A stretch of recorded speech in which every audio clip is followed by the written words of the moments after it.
bokota la famille tokota a makambo ke zongi a makambo somo. Papa na biso Koffi Olomide amemi ngambo na liwa ya Alexandra. Bandeko nanga makambo ezali. Soki ya koloba ezali te na koya koloba te. Mais soki bomoni nga na ye koloba, c'est que ya koloba ezali, c'est que communauté na biso epesi biso matière yango to koya koloba. Kande to loba ka chaîne na biso eza chaîne ya kisongi songi, awa toyaka penza pona kosala kisongi songi moko ya ndenge moko ya bien. Toyaka pona kobeta ba masolo ya makambo oyo ezotambola. Toyaka awa bandeko nanga pona kotonga na bakombo ya batu.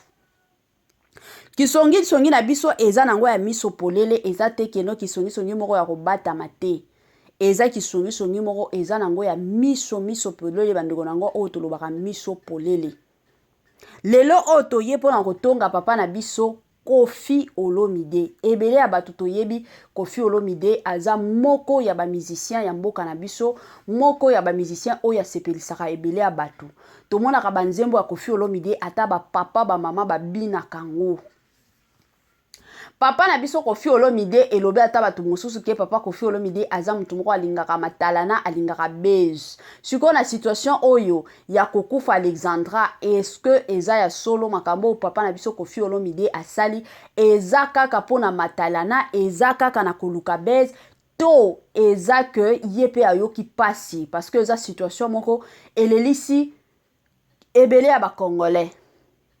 Batu ebele tomoni kande tomonaki ba feregola ba fali pupa batu nyonso ba poster mwana wana na ba page na bango ya Facebook, batu ebele ba poster mwana wana na ba page na bango ya ba Instagram, pas seulement de Congolais mais na batu o baza libanda mboka, ba Camerounais, Sénégalais, ba Burkinabé, ba Béninois, ebele ya batu baleli mwana wana. Parce que tango mama na ya ki ko lancer message wana ekotaki na matoyi ya batu ebele. Ekotaki kana matoyi ya ba Congolais te. Ekotaki penza na matoyi ya batu ebele. Yango ya ki ko sala que la plupart des Congolais, la plupart des gens bakotaki balataki pe situation oyo. Batu ebele balobaki penza que non. Mama 2024 Gavker to yelibino solution. Pour na ba problème ya trompe, fibrome, myome, kyste, règle abondante. Gavker to zali na solution. Yo oyo okota ménopause atana 65 ans na Gavker oko simba mwana. Ebongo oyo etali fertilité masculine. Ba papa to bossani binoté, faiblesse sexuelle, éjaculation précoce, insuffisance des spermes, topé agrandissement de pénis. Posa ya mwasi ekimayo ki mobali etelemaka bien te awa yoka yango etelemi. Ebongo oyo etali loposo, vergeture, babengi nduta, bouton, tache, acné. Gavker ba produit ya solo teint uniforme na 5 jours ya pamba oteli talendenge bimi kitoko na feti. Tozali na gamme complet ya kopakola, ya injection, ya comprimé na ya suppositoire. Ozali na problème ya hémorroïde interne topé externe, papa mama kaka na 2 jours ya pamba omoni changement total. Pour la maladie ya tension, diabète, AVC, topé obésité, lobiko ezali perte de poids sans okota salle de sport. Kisi ya injection pe comprimé na Gavker bikalibela. Olingi okima suki pe mandefu ya pembe benga biso na lombango po awa tozali na solution moko durable. Ba produit na biso nyonso ezali 100% naturel pe esalemi na ba plante na ba industrie ya Angleterre pe Allemagne. Benga biso na numéro oyo plus 44 74 05 65 35 48. Gavker solution ya santé na yo.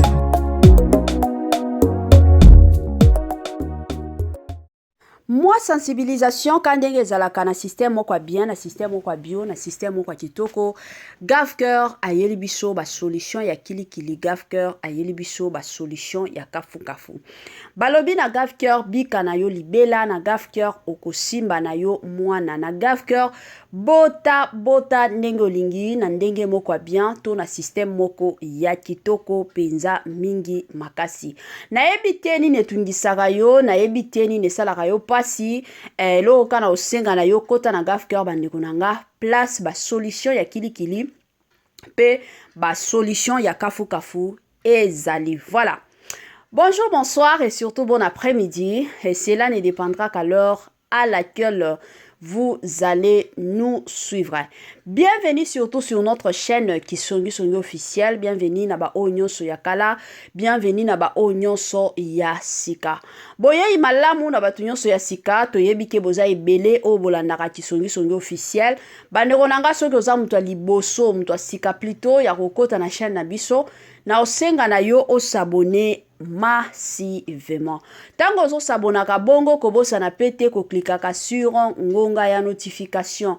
Bolama ngonga wana ezalaka keno chaque fois que émission ya sike kokota na Kisongi Songi officiel okozala directement informé bandeko nanga na ndenge moko ya bien. Tiela biso j'aime, salela biso partage et kosunga biso makasi.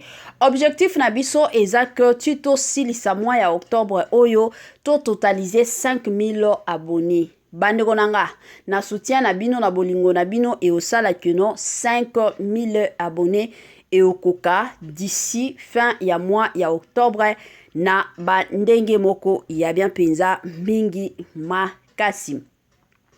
Voilà la famille Lotoye na makambo ya Koffi Olomide asambwe Koffi Olomide amemi ngambo na liwa ya Alexandra. Toyaki komona ba message ya réconfort ya ndeko na biso to ya star na biso Fally Ipupa. Tango kaka bayaki ko annoncer kokufa Alexandra, bandeko nanga tomona ki Fally Ipupa ayaki na message na ye. Et après toyaki komona pe Ferregola ayaki pe kotia message na ye kanenge zalaka ye pe ayaki ko réconforter famille kande na lobaki Congolais partout oyo ozali na monde entier offre oyo ezali spécial pona yo parce que ozali mwana mboka mabele ya mboka batekelaka ngo bapaya te. Congolais tala mabele oyo ezali komonana ezali plat à 3 minutes ya boulevard Lumumba route nationale numéro 1 awa na kati ya Maluku à quelques minutes ya péage ya Menkau oza mobimba na $750 ya pamba ozui 15 mètres sur 20 na yo y compris les documents administratifs na kati. Donc okozwa ba documents ya quartier, okozwa ba documents ya commune, okozwa tous les documents possibles oyo esengaka mutu azwa pona parcelle na ye. Pe oza na possibilité ya kosomba a crédit soki ozo somba plus. Ah oui, tolobaki te, tolobi bien y compris les documents. Opesi mbongo na yo oza na droit ya terrain 15 mètres sur 20 ozali na droit ya ba documents administratifs nyonso tu. Moi sensibilisation na nolvangi tokota na mozindo ba mapango akoteka yango wana la famille to sombelaka bana ba mapango ngala lobaka toujours et encore ezalaka bien en tant que parent oza na bomoi ozozwa moi quelque chose kanisela pe futur ya bana na yo. Toboy na biso lelo to lobi ezala keno ozate oza kokufa bana na yo bakomi kotolingana et kozala pasi pe mawa yango ezalaka toujours malamu pe ya motuya en tant que parent kanisela ka pe bana na yo moi lupango ba mapango eza na $750 ya pamba oyebi ke bana bazana mwa bisika ya kovanda et kozala malamu mingi. Voilà.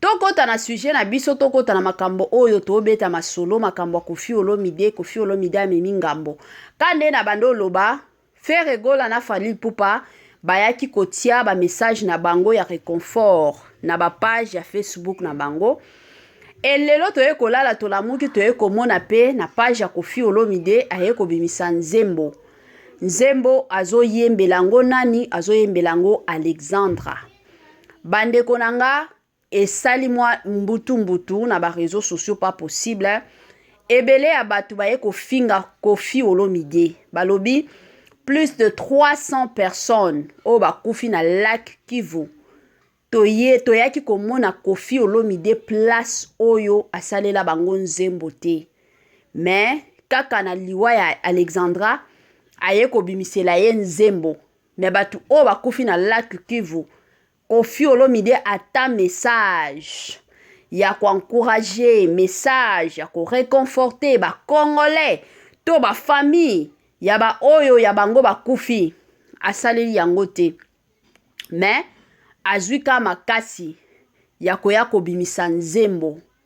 Bato ebele balobi Koffi Olomide aza mutu moko alingaka makambo ya buzz, alingaka kaka makambo moko ya matalana. Bato batia yeka. Soki bato batia yeka te, aoluka kaka par tous les moyens, bato batia yeka. Selon d'autres personnes balobi, est-ce que yo Koffi Olomide azalaki obligé à kosalela Alexandra Zembo?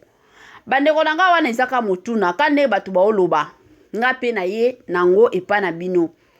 Est-ce que ndenge Koffi Olomide abimisi nzembo pona Alexandra la famille, soyons honnêtes et sincères, est-ce que asali mabeto asali malamu, s'il vous plaît? Bo sale la biso kana ba commentaire et ko sala malamu to bokoti ko komela biso na numéro na biso ya WhatsApp, numéro na biso ya téléphone yango wana okoti ko tinda message, okoti ko pesa pe point de vie na yo na ndenge moko ya bien.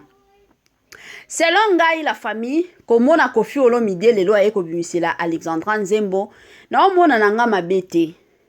Biso ba Congolais tozalaka nde batu moko, tozwaka mwa makambo ata ya muke, tolingaka kokomisa ngo munene. À ta place oyo, il faut tosa la compréhension, la plupart ya biso ba Congolais tolingaka toujours totia incompréhension moko boye. Ça c'est notre nature et ce qui n'est pas bien. Soki ye Koffi Olomide aye kobimisa nzembo, ebele ya batu tomona ndenge mama Alexandra akufaki et abando lela plutôt. Au-delà de ça, mwana ake kokufa na mboka mupaya. La famille tomona kango ata awa biso tozana ba Afrique du Sud tomona kaba makambo mususu ezalaka soki mutu akufi libanda mboka matanga na ye ezalaka toujours likolo koleka mutu oyo akufi na kati ya mboka ezalaka bongo. Kokufa ya Alexandra soki ezalaki ata kokufa kobela mosusu tolingaki toyeba histoire oyo te. Soki peut-être abelaki baobenga mama na bango ke Alexandra awa azobela aza na hôpital tina ndenge akufaki, mutu moko te na ba réseaux sociaux alingaki alieba parce que mama na bango aza star na réseaux sociaux te. Mais kokufa na ye ezake mwana bando monana te. Le jour où mwana ye komonana ezalaki nde ebembe, baye kobimisa nde ebembe akobimisa. Mutu nyonso batu kutu baza libanda mboka bazalaki alerté. Batu nyonso bandeko na ngai ya biso ba Congolais mutu nyonso bazalaki alerté. C'est tout à fait normal. Ye Koffi Olomide, je ne pense pas. De mon côté, koyeba Koffi Olomide en tout cas na bandite ke abimisa ki nzembo pona matalana pour que batu batia yekate. Je ne pense pas parce que Koffi Olomide déjà za mtumuro azalaka déjà na visibilité Koffi Olomide aza déjà na influence ya makasi. Ya makasi penza sur les réseaux sociaux. Donc eloko nyonso o Koffi Olomide akoki ko sala eza te ke aosala ngo pour que batu ba mona batu ba tala. Je ne pense pas que akoki ko sala makambo pona bongo te. Makambo nyonso kolinga ko sala ngo na ndenge na ye moko na kiye moko kaka. E ozalaka bongo. O nyonso batu ba oloba kena ezaka pona matalana asali mabe na omona nanga mabe te. Biso ba Congolais nde tozalaka mwa makambo ya muke omona tukomi komemango likolo mutu mosusu abima neti mutu mabe. Et ce qui n'est pas bien. Voilà la famille qui songi na biso oyo tolingaki to beta lelo, tolingaki to solola lelo. Wana eza analyse nanga, bino pe bokoki kopesa ba point de vue na bino e kosala ka malamu. Yango ka conseil bandeko nanga to kopesa, to continuer toujours kopesa na ba parents s'il vous plaît. Bino ba parents bo tindaka bana na bino libanda mboka. Bo se rassuraka, bo kendaka pe kotalaka bana, bo yebaka vini ni bana na bino bazomenaka. Parce que ezana bana mosusu baza libanda mboka ba osala makambo mosusu o bino ba parents boyebaka te. Ka ndenge toyebi histoire toyoki histoire ya Alexandra bando sangisa chambre na mwasi moko na mobali moko et puis batu wana mibale bazaki mindele bazaki ba Congolais te. Déjà bino moko boyebi la plupart ya mindele balingaka bato ya mwindo te. Tolo bango. Balingaka bato ya mwindo te. Alors il faut tozalaka keba. Ozana bana bazali bana mboka salaka effort ata après 3 mois. Ok o visiter mwana yo moko tyo kovanda na mwana. En tant que parent okoyeba mwana na yo azomenaka vi nini. Mwana na yo azokendaka wapi. Mwana na yo alalaka wapi. Mwana na yo abimilaka wapi. Mais soki ozalaka parent no parce que natindaki mwana nanga poto akendo tanga. Ovandi na yo bosololaka na bino na ba telefone. Bana oyo bandeko nanga tobotaka bana me tobotaka mitema te. Eza na bamakambo mosusu mwana tati soki boza ndako moko akoki koyebisa yo, mais eza na bamakambo mosusu ayebi ke mama soki nayebisi ye bongo, papa soki nayebisi ye bongo akosilikela ngai. La plupart ya bana bazalaka bongo. Siko eza na makambo mosusu aobomba ye moko mosusu ka bakamaradi nde bayebi, mosusu bandeko nanga ka ba entourage nde bayebi. Situation oyo ya Alexandra la famille eya kote ya ebele ya batu. Et surtout bandeko na biso ya ba Congolais. Congolais partout oyo ozali na monde entier, offre oyo ezali spécial pona yo parce que ozali mwana mboka mabele ya mboka batekelaka ngo bapaya te.